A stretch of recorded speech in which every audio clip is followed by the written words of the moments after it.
when taking care of azaleas. Many people have a common misunderstanding. They believe azaleas love high humidity, and once brought home, if the air humidity isn't enough, the plant will start dropping leaves. But plants are adaptable. Take this azalea for example. Do you see it losing leaves? It was moved indoors from outdoors a month ago, and it hasn't shed a single leaf. I live in the north, and this azalea was outdoors since spring, here, in spring and summer. The average air humidity is only about 30%. Even then, it didn't lose its leaves. So why does leaf drop happen? Because the azalea you bought was newly planted in a pot during transport. The environment changes suddenly, where the roots make it slightly damaged. That's why it sheds leaves. If it's an azalea you've been growing for a long time, it won't shed leaves like this. The same goes for camellias.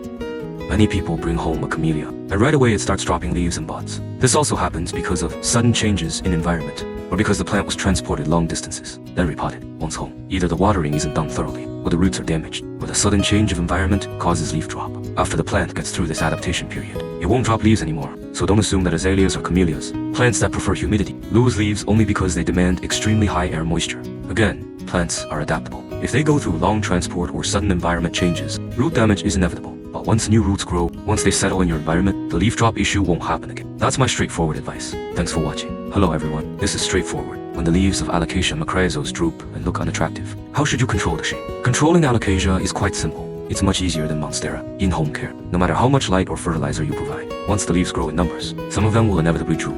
If there are too many leaves, you can trim off some of the lower ones. For smaller Alocasia grown at home, you can just tie the leaves together with a rope, gather them into a cluster, and that's enough. For my large Alocasia, which grows in clumps, I tie the leaves from the small shoots at the base together. Since it's winter here and the temperature is low, it doesn't grow much. In spring, I'll trim off all those small leaves so it can push out fresh new growth. For the larger stems, it's best to place a bamboo stick next to them. The closer the bamboo stick is to the stem, the better. This makes shape control much easier later on. My Alocasia grows toward the light, so all the leaves lean in one direction. That's why I tied them together for control. But for home care, it's best to tie each leaf individually to a bamboo stick. For example, if a leaf droops downward or grows in the wrong direction, just secure it individually to the bamboo stick. Do the same with all other leaves. This way, when new leaves grow crooked, you can adjust them and tie them separately to the stick as well. Excess leaves can be trimmed off anytime. If you don't have bamboo sticks like me, you can just tie them all together as one group.